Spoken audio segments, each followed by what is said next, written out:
Welcome back to the At-homish podcast, creating spaces where we belong. I tend to avoid the word busy. I prefer to say abundantly productive because busy sometimes has that negative connotation to it.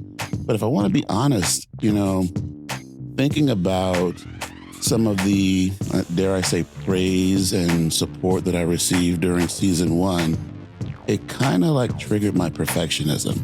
Well, hey, just chill for a second, It doesn't have to be this thing that's like, it's so amazing what we brought in. It's about being real. And even in the tagline, don't be ashamed of your story. It will inspire others. I really want to take some time to just say, belonging does not have to be burdensome or complex. We don't have to know everything. We don't have to have read everything, but it really calls on us to be curious, calls on us to smile, to answer that phone call, reply to that email, to show up and be present. That's where we can really work to build community and create spaces where we belong. I remember hanging out with some of my friends in Tacoma, 48th Street Pub and Grill, and we kind of took over the jukebox, right? Fair enough. And we were playing all types of classic music. And I remember playing with a little help from my friends. And as I looked around with my friends that day, the tears just came up. And I couldn't hold it back, right? I remember there was a guy sitting at the bar, big dude, handlebar mustache, got his biker's vest on. And I'm like, that's like a tough guy. And I'm over here bawling my eyes out. And I was like, wow, okay, let me suck it up. Let me man up. Let me, be tough, be strong. And then one of the next songs we played is Why Can't We Be Friends? And we were just dancing around the bar, being silly. And I made eye contact with him. I'm like, why can't we be friends? And he looks at me and he's singing along with me. And he comes up and he hugs me and starts dancing with me. I'm like, yo. Incredible. Right? Yeah. And so I remember after it was done, he looks at me and he says, any man that is vulnerable enough to let go like that in public, that's a man's man right there. And so I want to let you know, whenever you're in Tacoma, you are welcome here. These folks taught me how to be of service, and that when I'm of service, right, no matter what, my life seems to get a little bit better. And what I mean by that is if I give you all my money, well, I'm broke. But if I give you all of me, my life gets really darn good. That's really powerful. Darn good, right? And I can't write it down on a 5-year plan that I'm going to talk to the power greater myself or talk to the universe or talk to the people that be, that I'm going to do this, that, and this is what kind of currency you're going to repay me. And it doesn't work like that. Don't be ashamed of your story. Your story can save another life. And that's why I recover out loud. As much as I don't like the words, I'm an alcoholic, coming out of my mouth, the reason why I say it is because it's going to bring down a defense mechanism in somebody else who's actively walking in their addiction, because I'm saying it out loud and making it easier for them to accept in their mind. Yes. Does that make sense? It does. If we don't think we're planting seeds, we are totally planting seeds. Every day. My little brother, 1 year younger, he's also 1 year sober less than me. He asked me before he got sober, because he refuses to go to meetings. And he said, why do they say in those meetings, hi, my name's Elizabeth, I'm an alcoholic. I would never want to say that, especially if I've been sober. Why admit it? I said, the reason why we say it out loud, and I am a walking testimony, the day, March 14th, 2016, that I walked in and I heard everybody else, when they got their name called, they started with, hi, I'm an alcoholic. When I got my name called, I said it because everybody else, you know how there's like a group think that's starting to happen? What happened was that was the first time I actually ever said it out loud. It clicked inside of me by me saying it out loud, which I had no idea this was going to happen. I was just doing what everybody else was doing. By me saying it out loud, I broke through a barrier. I finally admitted to myself that I was an alcoholic. I had never said it out loud, even though I had thoughts constantly going, maybe I am an alcoholic. But once I said it out loud, I took the power of the drink away. Does that make sense? It does. Just by admitting it, it takes that power away. And that's why any, addiction meetings, we're admitting up front that we are powerless over something. I may be coming up on 9 years sober, March 14th, by the grace of God, if I make it, but I still am and will be for the rest of my life an alcoholic. And if I just have to say it out loud when I'm introducing myself to be reminded and humbled, I will continue to say it. With DV, there's a lot of shame. And so a lot of victims keep quiet and they don't talk about it. I've been really forward in like my experience, right? I don't tell everyone, but some that are closest to me, they're aware. But there are people that will know and they'll say, hey, can I talk to you? My friend's going through this. What do you think? Or I'm going through this, and because you share your story, it's so important to share your story and take away that stigma, take away that shame. It opens the opportunity, like your experience, mine or anyone who's gone through an adversity. Once you take away that shame, because there's nothing shameful about it. It's something that happened to you. It wasn't your fault. Other people hear about it. It moves them to either support causes that provide resources, or it allows them also the opportunity to come forward and share their story. As I got older, man, I decided, I done learned all these lessons. I done dealt with all these different things. I know a lot of men that have dealt with a lot of things. So I started to talk to them. I started to create and write down things, man. And so I ended up coming up with this book, man. It's called Kings, Young Men Discovering Purpose and Shaping Their Destiny. And the thing behind this book, man, is like, it's full of nuggets of wisdom, man, from men and, including myself. I mean, a lot of it is my story and talking about, the stages that I went through in my life of growing up from being a boy to becoming a man. The admissions person sitting behind the desk, after talking to me for about 5 minutes, said, you are not college material. And he pointed to a bulletin board on the wall there to his left. And he said, you see that bulletin board? I said, yes. He said, Standard Oil has some truck driving jobs. And I think you make a great truck driver. So I said, yes, sir. Coming from the South, you don't dispute a white man, right? Right, for sure. I said, yes, sir. So I got up and walking out the door. Another gentleman walks up, put his arms around me, around my shoulders. And I looked over and it was another white man. And I froze. That's the first time in my life I had been that close to a white person, especially with his arms on my shoulders. He said, I overheard that conversation. I'd like for you to sit down and wait for me. And I did. And when he finished, he came over and said, you want to go to college? I said, yes. He said, do you want to go to college? I said, yes. He said, I'm going to get you in, but I want you to major in accounting. I said, what's that? And he pointed to this other kid and he said, if he can get 2 + 2 = 4 in 2 minutes, you get 2 + 2 = 4 in 2 hours. Your grade is the same. I said, oh, yes, sir.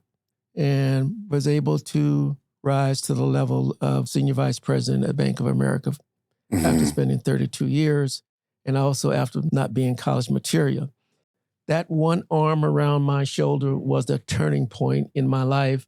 And I often think where I would be and what I would be doing if he had not overheard that conversation or if he had not gotten up and said, wait for me. Yeah, it's figuring out what you want. Because I think a lot of times we see what somebody else has and we want that, but you really got to the journey's not always outward. Sometimes, and I think my dad gave me a book about it, the journey is within as well. You got to do a lot of soul searching, figure out what's best for you and your tribe, your local community. Yeah, the first thing that I remember learning that was a real pivotal point in my life, I was pretty young, probably around 20 years old, which is like a long time ago. I decided that honesty was a pretty good thing. Okay, so I was just going to be honest. And then I decided that honesty begins with yourself. And so I look at myself every day since then.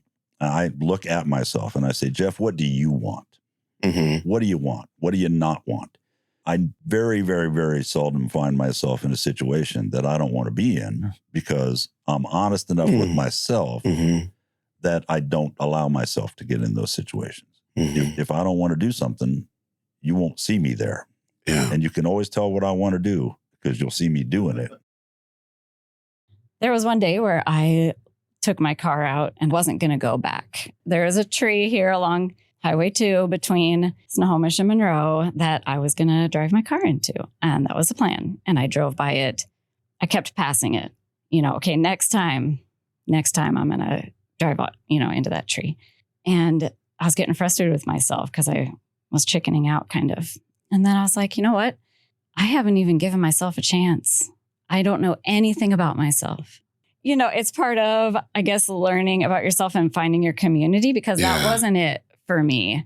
And I recognized that I knew nothing about myself and everything had been stifled. And I was like, I'm going to search for, do I like to cook? Do I like to draw? What do I like to do? I don't even know. I feel like it's a constant journey of self-discovery, but sometimes I'll drive by that tree and now I've called it the tree of life. Oh. And so the tree is still there. Yeah, because it's part of the story. But whenever anybody talks about that, I just think about the importance of learning about yourself and really being like, okay, because it does help you find connections with other people. And, you find that cohesive, you're supporting them, they're supporting you. And that's what community is. But that's another thing I appreciate about you. And it kind of going full circle to my aha moment where I was like, oh my God, you have to be on this podcast. It was one of the first times that we talked. And you would always say, even if you think it's about you, it's not about you. Nope, nothing you do in marketing especially is ever about you. Right. You always have to be thinking about the people that you want to serve. Yes. And so that resonates with me when I think about what inclusion means. Inclusion is not about what I want.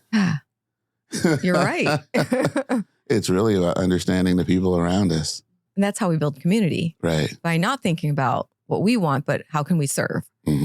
How can we build a better place?